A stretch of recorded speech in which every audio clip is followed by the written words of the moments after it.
Bonjour, bienvenue sur le podcast de Nancy. Aujourd'hui, je vais faire un petit retour sur mon article que j'ai publié hier, donc qui s'intitulait « Comment gagner de l'argent à la bourse ». Il y a plusieurs raisons pourquoi je vais faire un retour sur cet article-là.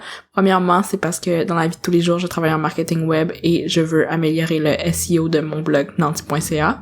C'est vraiment une raison un peu comme plate, mais qui est vraiment qui motive vraiment mon podcast d'aujourd'hui, mon épisode de podcast. Deuxièmement, j'aimerais ça des fois peut-être réexpliquer des concepts qui sont plus faciles à expliquer de vive voix que simplement les lire. Puis tu sais, des fois je me dis que c'est comme facile à comprendre, mais peut-être que pour certaines personnes, le langage que j'utilise est encore un peu mélangeant. Donc, il y a deux manières pour faire de l'argent à la bourse. La première, c'est, premièrement, c'est d'investir à la bourse, bien entendu. Puis ça, c'est vraiment la base, puis j'en ai parlé dans un autre épisode. La première manière, en tant que telle, c'est d'acheter des titres, puis ensuite, ces titres-là prennent de la valeur. Donc, c'est ce qu'on appelle faire des gains en capital. Ce qui est intéressant avec ça, c'est que, par exemple, les gens qui font du day trading peuvent faire des gains vraiment rapidement. Par exemple, s'il y a eu, je sais pas moi, une annonce vraiment intéressante pour une compagnie, puis la compagnie a pris 10% dans cette journée-là, quelqu'un qui fait du day trading pourrait avoir de 10% de son investissement initial en comme une journée. Mais moi, c'est pas ce que je fais, c'est vraiment de l'investissement à long terme. Donc, je mise pas sur cette stratégie-là. La deuxième manière qu'on pourrait avoir du rendement avec notre argent, c'est en recevant des dividendes. Ça, c'est une stratégie que j'utilise. J'ai plusieurs actions ou FNB, fonds négociés en bourse, qui me rapportent des dividendes soit à chaque mois ou à chaque trimestre.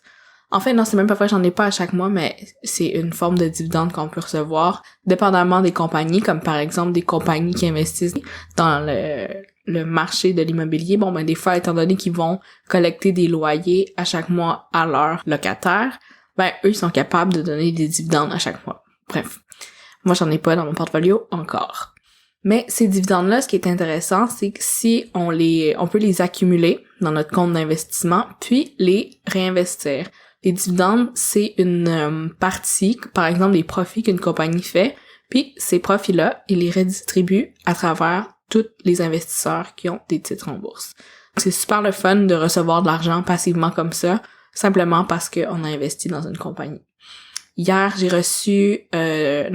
j'ai reçu des dividendes d'une action en particulier, puis ça m'avait généré quand même, je crois, une quarantaine de dollars, 44 dollars pour être exact. Puis aujourd'hui, ce 44 $-là, je l'ai réinvesti dans d'autres actions. Donc là, mon argent a réellement fait de l'argent. J'aurais pu garder ce 44 $-là dans mon compte, mais il serait inactif, j'aurais pas pu faire de l'argent avec celui-là. Par exemple, ce 44 $-là, j'aurais pu le mettre dans d'autres actions qui me génèrent des dividendes, mais aujourd'hui, c'est pas ça que j'ai fait. Je l'ai mis dans un stock, une nouvelle action en bourse qui vient juste d'être introduite, donc ce qu'on appelle un IPO, qui a été introduit à un prix quand même assez bas, donc j'ai pu acheter quelques actions.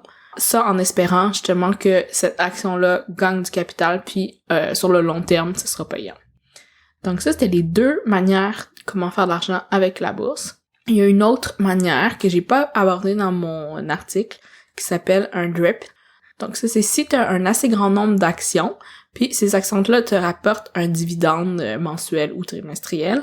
Quand tu as un paiement de ces dividendes-là, ça t'en donne assez pour réacheter une autre action. Puis avec des plateformes de gestion d'actions comme Questrade, on peut souscrire à ce plan-là.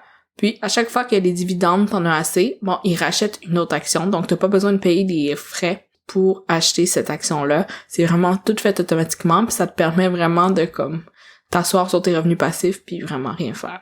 Ça, c'est vraiment une autre stratégie que, personnellement, j'essaie vraiment d'implanter le plus possible dans mon portfolio. J'espère vraiment que ça vous donne envie puis ça vous motive à faire de l'argent puis surtout à faire travailler votre argent. Vous pouvez toujours m'écrire des commentaires autant sur les réseaux sociaux de Nancy que par courriel à rosie@commercialnanty.ca. Ça me fera vraiment toujours plaisir de répondre à vos questions.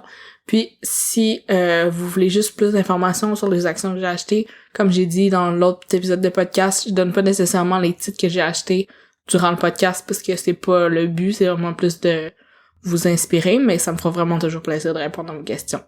Donc sur ça, je vous souhaite une bonne journée, puis à bientôt!